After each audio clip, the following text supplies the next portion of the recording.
Ya, assalamualaikum warahmatullahi wabarakatuh. Sekalian ya, kita teruskan pada pertemuan kali ini. Kita masih menggunakan moda daring untuk materi yang bab 2 ya. Jadi bab yang pertama sudah selesai sekalian ya.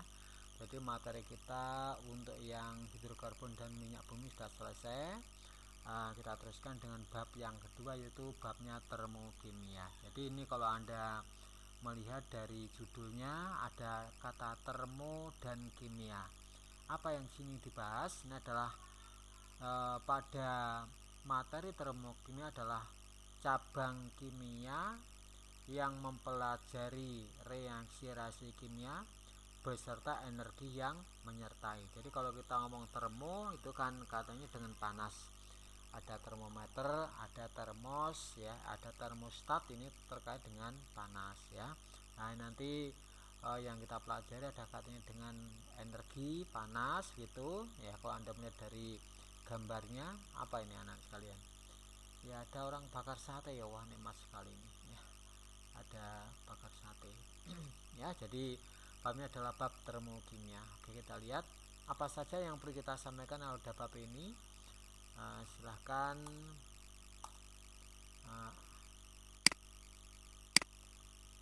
oke.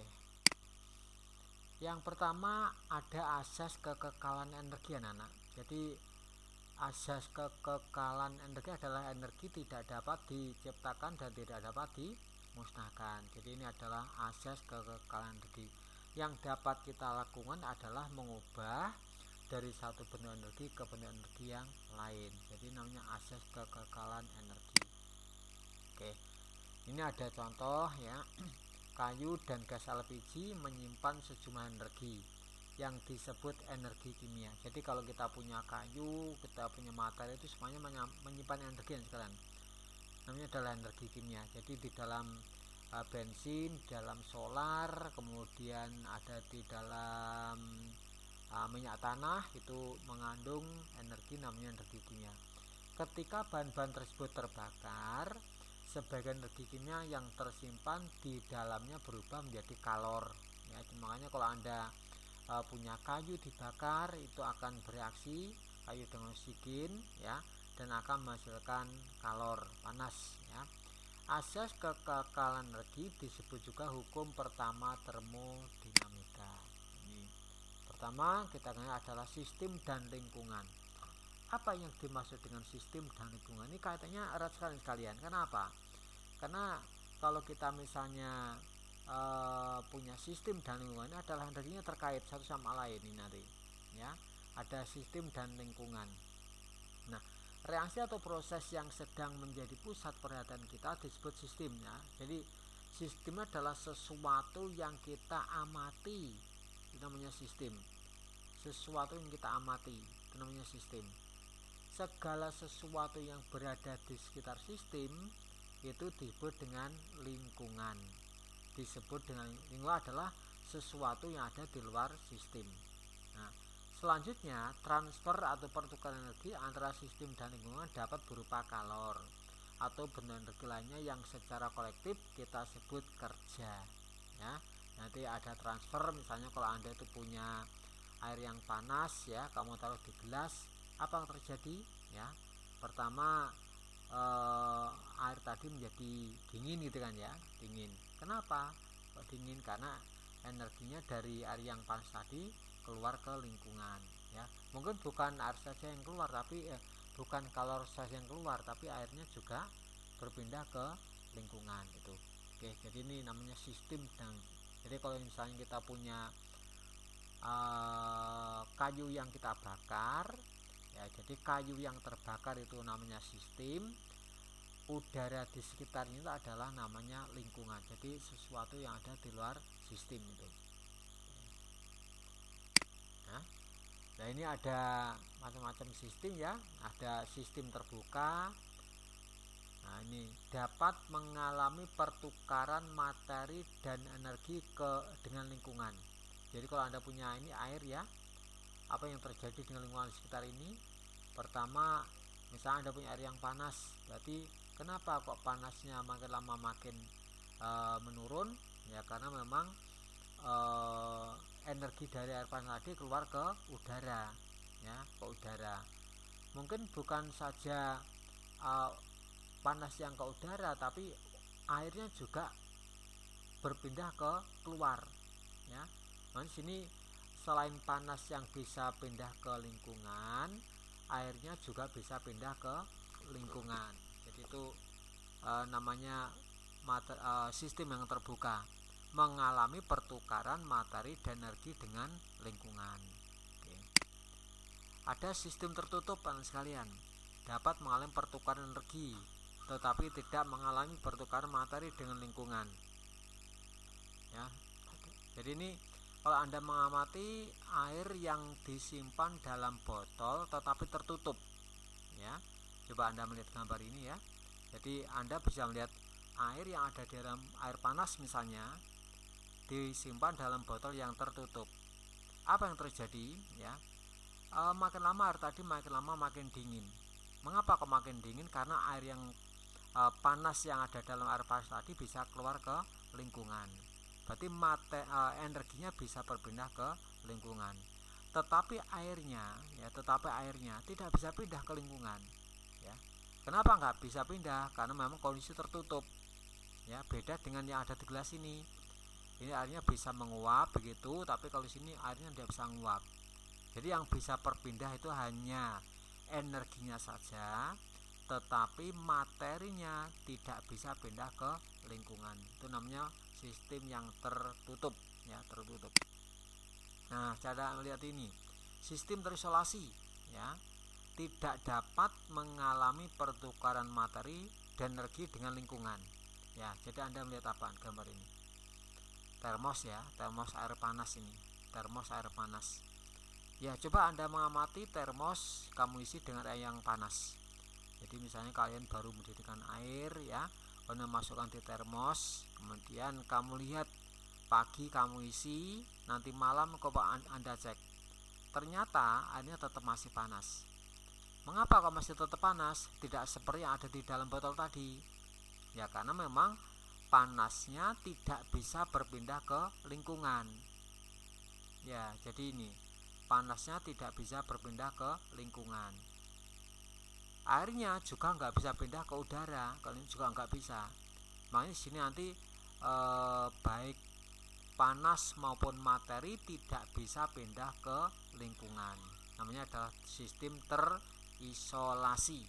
Jadi ada sistem terbuka, sistem tertutup, ada sistem terisolasi. Oke. Tanda untuk kalor dan kerja. Ini sekarang, ya, ini perlu dicamkan betul ini. Ini ada sistem menerima kalor, maka Q bertanda positif. Nah, ini jadi ini kalau ini adalah gini positif ini karena sistemnya ini, ya, ini misalnya air panas ini misalnya atau air lah gitu, ya. Kalau diberi kalor maka tandanya Q-nya bertanda positif. Kalau sistem untuk melepas kalor maka Q-nya diberi tanda negatif. Kalau sistem melakukan kerja, W itu work, kerja, ya, maka W-nya diberi tanda negatif. Kalau sistem dikenai kerja maka W-nya bertanda positif. Nah, ini tanda-tanda yang perlu disampaikan betul, ya, karena nanti jangan sampai keliru. Sebab nanti sini ada istilah kerja, melakukan kerja, dikenai kerja atau diberi kerja, ya, nanti W-nya bertanda apa, ya, kamu nanti jangan sampai keliru gitu. Oke. Nah. Oke, energi dalam, ya, energi dalam. Energi kinetik adalah energi yang berkaitan dengan gerakan molekul-molekul sistem. Ya, nah ini adalah energi kinetik, ya. E sama dengan setengah mv kuadrat, ya. Sedangkan bentuk energi yang lain yang tidak berhubungan dengan gerak disebut energi potensial karena posisinya, anak-anak sekalian. Jadi ada EP, MGH, ya. Itu ada di fisika itu. Jumlah energi yang dimiliki oleh suatu zat atau sistem disebut energi dalam. Jadi setiap zat itu memiliki energi, anak sekalian, ya. Jadi misalnya Anda punya buku, Anda punya pensil, Anda punya pulpen, Anda punya tas, ya, itu semuanya punya energi, namanya adalah energi dalam, dan dinyatakan dengan lambang E, ya, lambang E. Nah, dengan perubahan energi dalam delta E, yaitu selisih antara energi dalam produk dengan energi bereaksi. Maaf nih sekalian ya, untuk memahami ini saya tadi bilang bahwa setiap materi itu punya energi, ya, cuman berapa besarnya energi dia itu nggak bisa dihitung, nggak bisa diketahui. Jadi misalnya Anda punya buku, ditanya, buku kamu punya energi nggak? Pasti punya jawab, iya punya. Cuma ditanya berapa energi kamu, dia nggak bisa jawab, ya, nggak bisa jawab. Oke, lagi misalnya contoh, Anda punya kayu, ya, kayu bakar, ya, kayu bakar. Kamu ditanya, itu kan termasuk materi itu, ya. Kayu punya, kamu punya energi apa enggak? Punya dia jawab punya. Berapa energi kamu? Nggak tahu saya, ya, berapa energi saya nggak tahu. Misalnya kayu jadi dibakar, kayu tadi kamu bakar, jadilah arang ditanya, arang termasuk materi yang sekalian. Kamu tanya berapa energi kamu arang, juga nggak tahu dia nggak tahu juga, ya, dia juga nggak tahu. Makanya nggak bisa dihitung, itu nggak bisa dihitung, ya, itu nggak bisa dihitung. Nah, apa yang dapat kita hitung? Yang dapat itu adalah perubahannya. Jadi misalnya kayu yang kamu punya tadi dibakar, jadilah areng sambil melepaskan panas. Nah, panas yang dilepas itulah yang dapat kita hitung, ya. Jadi bukan energinya kayu, bukan energinya arang, tapi ketika kayu dibakar jadi arang, melepaskan panas. Nah, panas yang dilepaskan itu yang bisa dihitung, namanya delta E, ya, yaitu selisih antara energi dalam produk dengan energi bereaksi, ER. Jadi misalnya produknya arang, reaktannya kayu kalau dibakar jadi arang. Nah, maka misalnya contoh, berapa delta E-nya? Ya, misalnya delta-nya adalah ini ya, selisih antara energi dalam produk dengan bereaksi. Berarti E produk dikurangi E reaktan, besarnya delta itu, ya. Nah, ini E produk kurangi E reaktan. EP adalah energi dalam produk, ya. ER adalah energi dalam reaktan atau bereaksi. Jadi kalau kita melihat cerita tadi, kayu itu adalah reaktan, arang adalah produk, maka besarnya delta ini adalah energinya arang dikurangi energinya kayu, begitu, ya. Ini, oke. Kalau reaksi delta E dan delta H, ya. Oke. Perubahan energi dalam yang menyertai reaksi adalah delta E, yaitu E1 min E2.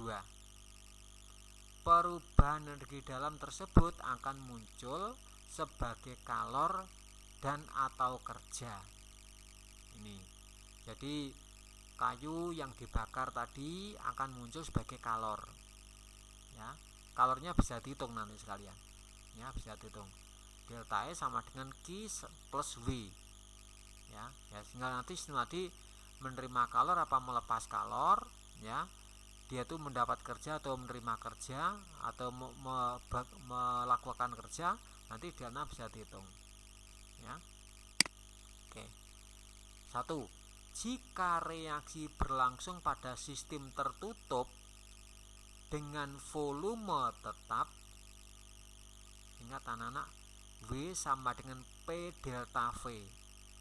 W sama dengan P delta V. Kalau volume tetap berarti delta V nya kan 0, maka W sama dengan P kali 0, berarti W nya sama dengan 0, ya.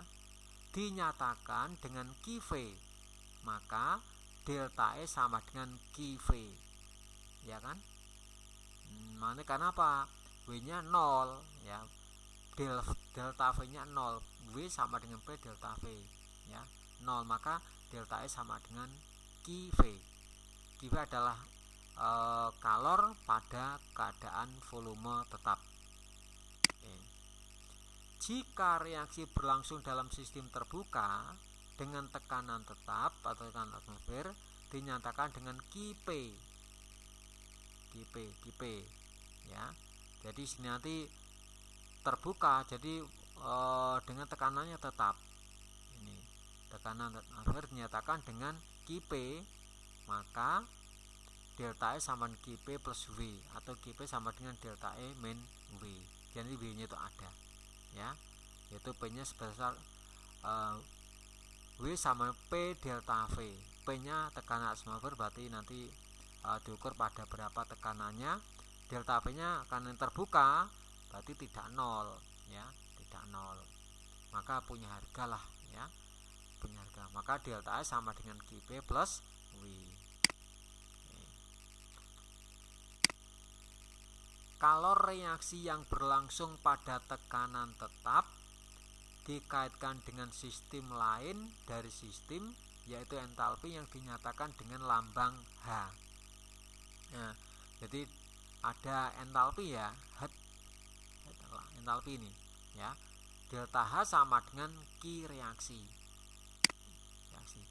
Besaran untuk menyatakan kalau reaksi yang berlangsung pada tekanan tetap yaitu sama dengan perubahan entalpinya ya. Reaksi pada tekanan tetap Q reaksi sama dengan delta H, ini tekanan tetap ya. Reaksi pada volume tetap Q reaksi sama dengan delta E tadi ya.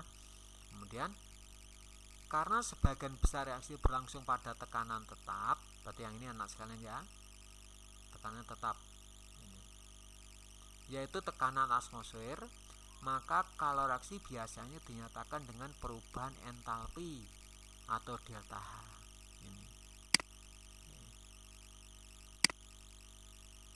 Reaksi eksoterm dan reaksi endoterm ini. Reaksi eksoterm, ekso apa nih sekalian? Ekso itu melepas kalor ya. Ekso itu melepas kalor.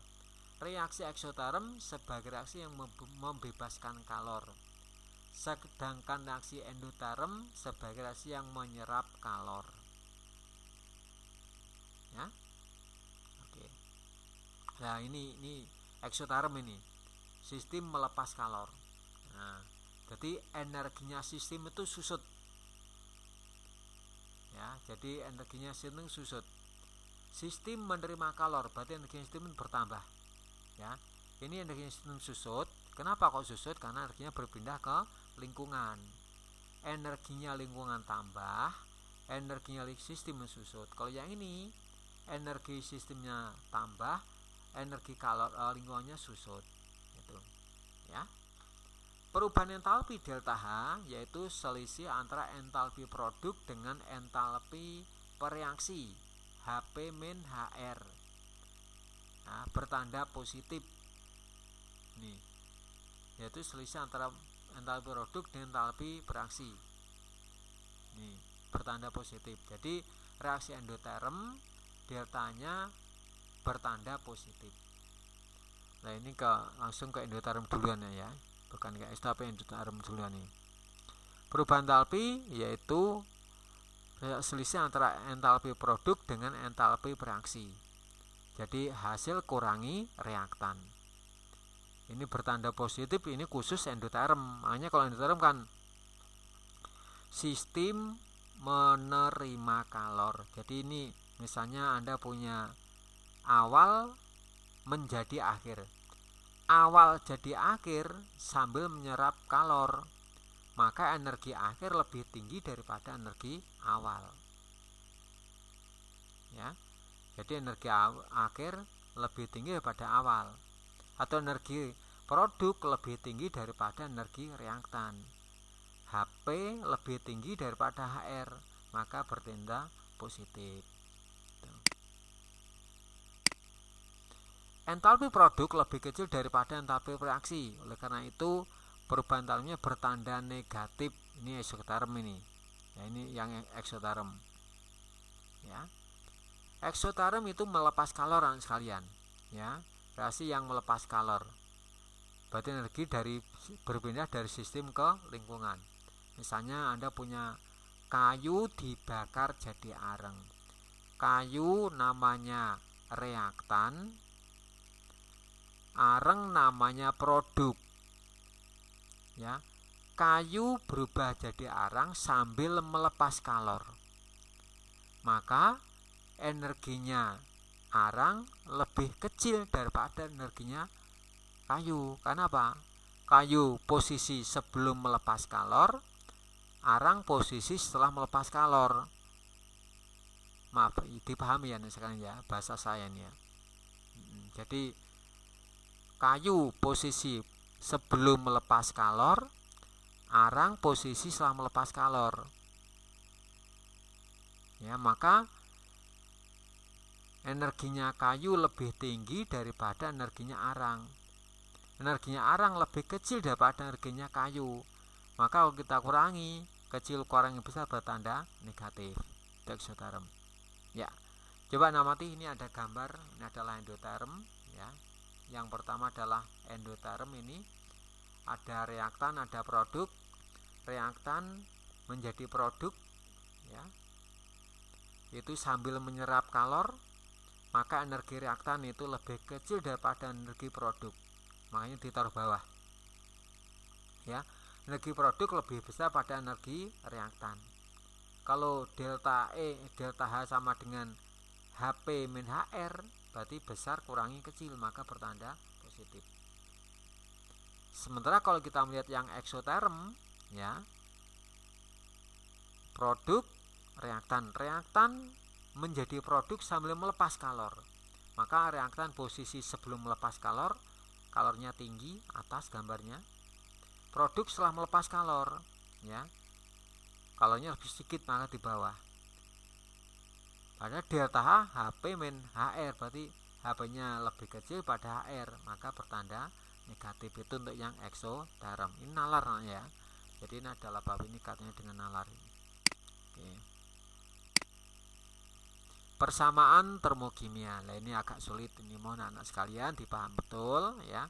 Dan nanti silahkan bukunya paket dibaca lagi kalau ini kurang jelas ya. Persamaan termokimia adalah persamaan reaksi yang mengikut sertakan perubahan entalpinya. Nilai H yang dituliskan pada persamaan termokimia disesuaikan dengan stokiometri reaksi. Jadi nanti stokiometri maksudnya koefisien ya. Jadi nanti besarnya kalor sangat tergantung pada banyaknya zat. Ini contoh, 1 mol air dari gas hidrogen dengan gas oksigen dibebaskan 286 kJ. Nah ini, coba ini baca gini nah. Ini kalau nggak ada kan angka akan angka 1. 1 mol gas hidrogen, 1 mol gas hidrogen bereaksi dengan setengah mol gas oksigen menghasilkan 1 mol air. Karena ini min, berarti kan eksoterm. Berarti kan melepas. Dilepas kalor sebesar 286 kJ. Berarti ini kalau H2 nya 1 mol, O2 nya setengah mol, kalornya sebesar 286 kJ. Min itu melepas anak-anak ya. Nah, kalau kita tuliskan lewat 2 kali, bacanya gini, 2 mol gas hidrogen bereaksi dengan 1 mol gas oksigen menghasilkan 2 mol air. Maka dilepas kalor sebanyak 2 kalinya.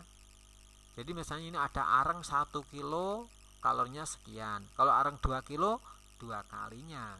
Makanya besarnya kalor sangat tergantung pada jumlahnya. Ini ada fungsi keadaan ya. Jadi bahkan wujud ini juga pengaruh sekalian. H2 yang wujudnya cair, padat serta gas itu nanti besarnya delta itu beda ya. Karena memang besarnya delta sangat namanya fungsi keadaan zat itu, jumlahnya pengaruh, wujudnya pengaruh, itu namanya fungsi keadaan. Jika koefisien reaksi dikalikan 2, maka delta H reaksi juga harus dikalikan 2. Ini kan 2 kalinya. Nek 1 mol kalori sakmene, nek 2 mol ya 2 kalinya, 3 mol ya 3 kalinya, 4 mol ya 4 kalinya. Gitu ya.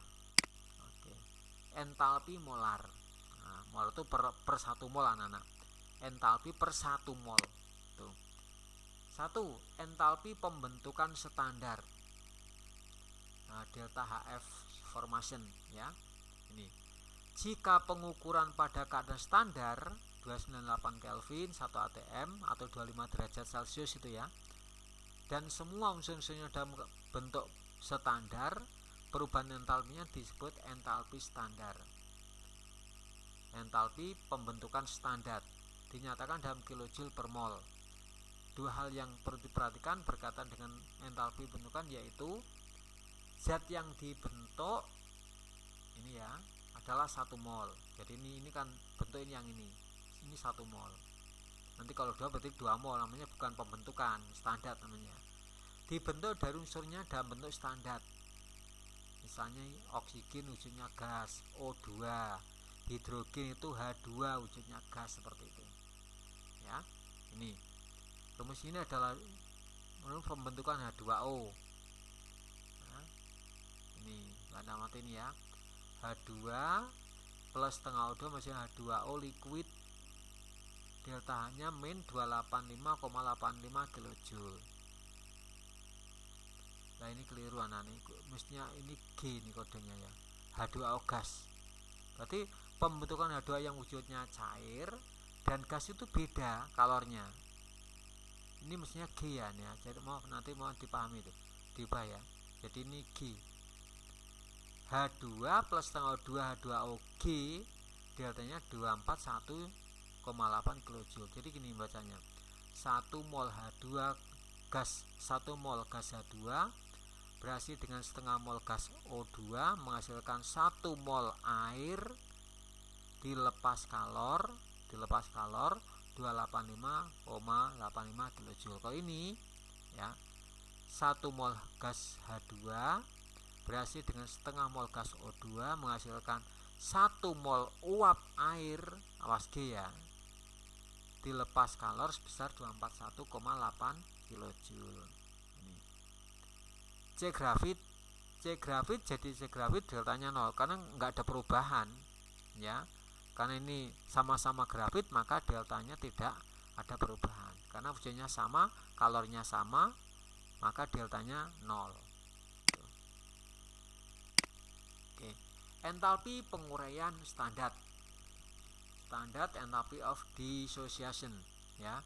Reaksi penguraian merupakan kebalikan dari pembentukan. Oleh karena itu, sesuai dengan asas kekekalan energi, nilai entalpi penguraian sama dengan entalpi pembentukannya, tetapi tandanya berlawanan. Nah, coba ini ya. Ini kalau reaksi penguraian ya, H2O liquid menjadi H2 plus setengah O2, deltanya menjadi plus 285.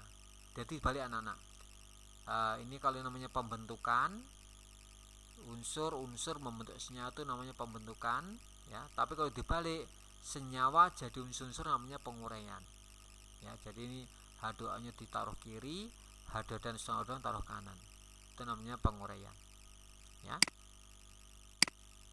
Oke.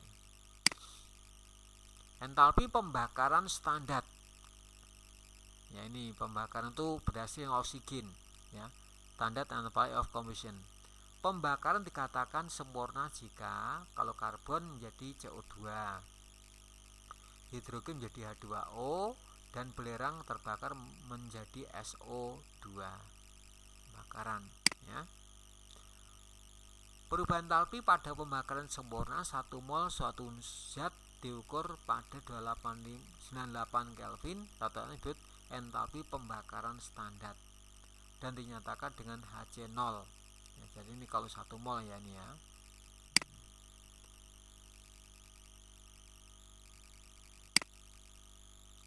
Entalpi pembakaran beberapa zat ini ya. Karbon itu C plus O2 CO2,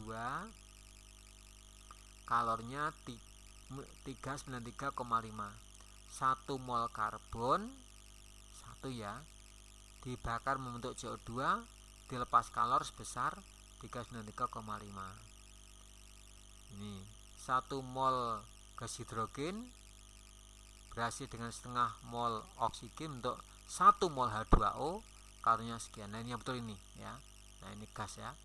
Ya coba nanti. Ini kalau cair kalornya sekian, kalau gas kalornya sekian. Ya. Oke. Contoh, pada pembentukan 1 gram NaCl dibebaskan kalor sebesar 7,024 kJ. Tentukan entalpi pembentukan dan tuliskan persamaan termokimia reaksi pembentukan NaCl. Ya, ini. Pada pembentukan 1 gram NaCl dibebaskan kalor 7,024 kJ. Berarti entalpi pembentukan NaCl adalah min 7,024. Kenapa? Dibebaskan, berarti eksoterm tandanya deltanya min. Ya, min. Entalpi pembentukan harus dinyatakan dalam satuan kilojoule per mol. Ini kan tidak mol anak-anak, ini kan gram ini. 1 gram NaCl berapa mol? Nanti dibagi mol ya, kilojoule per gram, gramnya jadikan mol. MR-nya Na 58. Berarti berapa mol? Ya 1/58. 1/58. Jadi entalpi pembentukan adalah kilojoule per mol. Berarti kilojoule-nya min 7,024 per dibagi molnya berapa? Per 1/58,5. Berarti pindah ke atas menjadi min 7,024 kali 58,5 gram per mol. Maksudnya kilo ya, ini ya, masih nggak apa-apa ya. Akhirnya min 410,9 kJ per mol. Bentuk standar dari natrium adalah padatan, sedangkan klorin adalah gas diatomik. Jadi persamaan termokimia membentukkan adalah ini. Na wujudnya padat, Cl2 Cl2. Ini karena 1 mol, yang ini menyesuaikan. Na-nya 1 berarti koefisiennya 1. Cl-nya 1 ini 2 berarti kalikan setengah. Deltanya min 401. Ini membaca adalah pada pembentukan 1 mol NaCl dari unsur-unsurnya dilepas kalor sebesar 401,9 kJ. Ini ya. Oke, yang ini. Pembakaran bensin adalah suatu proses eksoterm. Ya, dihasilkan panas ya. Apabila bensin dianggap terdiri atas isooktana C8H18, sebenarnya isooktana adalah salah satu komponen bensin. Tentukan jumlah kalor yang dibebaskan pada pembakaran 1 liter bensin. Diketahui entalpi pembakaran isooktana adalah min 5460 kJ per mol. Jadi ini per 1 mol isooktana kalornya 5460 kJ. Dan massa jenis isooktana 0,7 kg per liter. Nah, jadi ini berapa kalornya kalau Anda punya 1 liter? Ya tinggal cari berapa mol 1 liter bensin itu. Ya. Karena wujudnya cair, R-nya ada, maka jadikan gram. Dalam hal ini telah diketahui entalpi pembakaran isooktana adalah ini sekian.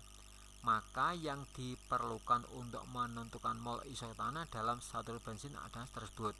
Ini massa 1 liter bensin, volumenya 1 liter, Rho-nya 0,7 kg per liter, berarti 0,7 kg berarti 700 gram. Ya, 700 gram. Jumlah mol isooktana 700 dibagi 114 maaf. Sama dengan 6,14 mol. Berarti kalau Anda itu punya 1 liter bensin itu sama dengan 6,14 mol. Ya, 6,14 mol. Kalau kalornya kan cuman kalau 1 mol kan sekian. Kalau 6,14 berarti dikalikan saja. Jadi kalor yang dibawa pada pembakaran 1 liter bensin adalah 6,14 mol kali 546 kilojoule per mol berarti sekian kilojoule. 33.524,4 kilojoule. Ini. Berbagai entalpi molar lain anak ya. Ini nanti ada tapi intinya sama ya, intinya sama ini. Terdapat berbagai entalpi molar lain seperti entalpi penetralan, kemudian entalpi peleburan, entalpi penguapan, dan entalpi pelarutan. Ini ada ini ya. Ini. Entalpi penetralan adalah perubahan entalpi pada penetralan asam H+ oleh basa wahamin membentuk 1 mol air. Entalpi peleburan adalah perubahan entalpi pada perubahan 1 mol zat dari bentuk padat menjadi bentuk cair pada titik leburnya. Entalpi pelarutan adalah perubahan entalpi pada pelarutan 1 mol zat. Jadi 1 mol zat dilarutkan ke dalam air.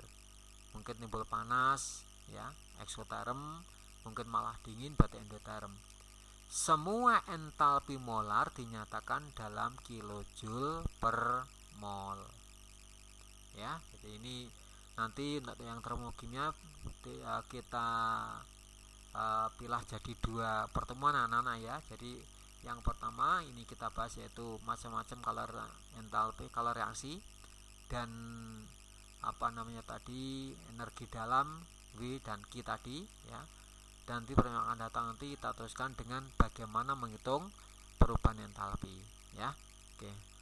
Itu kemudian ada soal ya. Tugasnya ada tugas 5 ini. Tuliskan persamaan kimia untuk masing-masing reaksi berikut ya. Nah, ini pembakaran 1 mol gas etena membentuk karbon dioksida dan uap air menghasilkan 148 kJ. Kalau menghasilkan berarti ekso ya, berarti deltanya bertanda min. Etena dibakar menghasilkan karbon dioksida CO2, uap air H2O ya. Untuk menguraikan 1 mol kalsium karbonat diuraikan, berarti nanti ini diurai menjadi kalsium oksida dan karbon dioksida, diperlukan kalor sekian. Nanti silakan ditulis persamaan terkimianya. Diketahui persamaan terkimia ini ya, ini bacanya gimana nak? Ini adalah 2 mol gas SO2 bereaksi dengan 1 mol gas O2 menghasilkan 2 mol gas SO3 dilepas kalor sebesar 198 kJ ya. Berapakah perubahan entalpi jika SO2 yang bereaksi 1 mol? Nah, ini SO2 nya berapa? 2 mol. Kalau 2 mol berapa kalornya? 198. Nah, kalau 1 mol ya separuhnya gitu ya.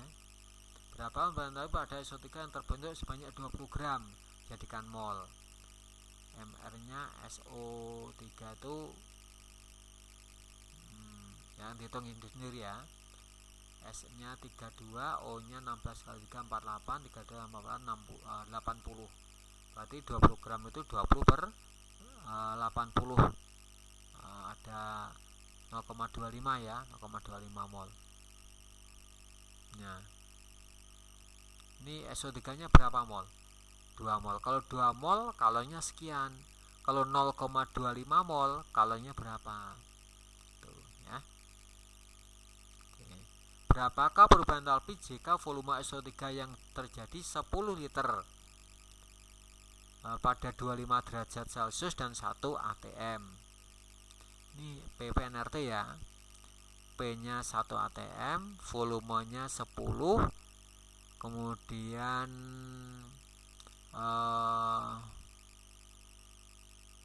perubahan entalpi jika volume SO2 yang terjadi 10 liter maka N nya PV, PV N nya bisa dihitung, R nya 0,082, T nya 25 derajat Celcius berarti sudah 98 Kelvin. Nanti N nya ketemu ya, N nya ketemu. SO3 perhatikan, kalau SO3 nya 2 mol sekian, kalau misalnya 4 mol 2 kalinya, kalau 6 mol 6 kalinya. Nanti kalau misalnya ketemunya berapa tadi ya silakan dicari dibandingkan. ya, dibandingkan matematika itu. Saya yakin Anda bisa. Ya. Oke, sekarang untuk yang pertemuan hari ini kita akhiri sekian dulu ya. Tetap semangat belajar sekalian ya, biar nanti menjadi lebih baik ya, lebih sukses gitu. Yang penting tetap belajar. Oke, saya untuk hari ini sekian dulu. Assalamualaikum warahmatullahi wabarakatuh.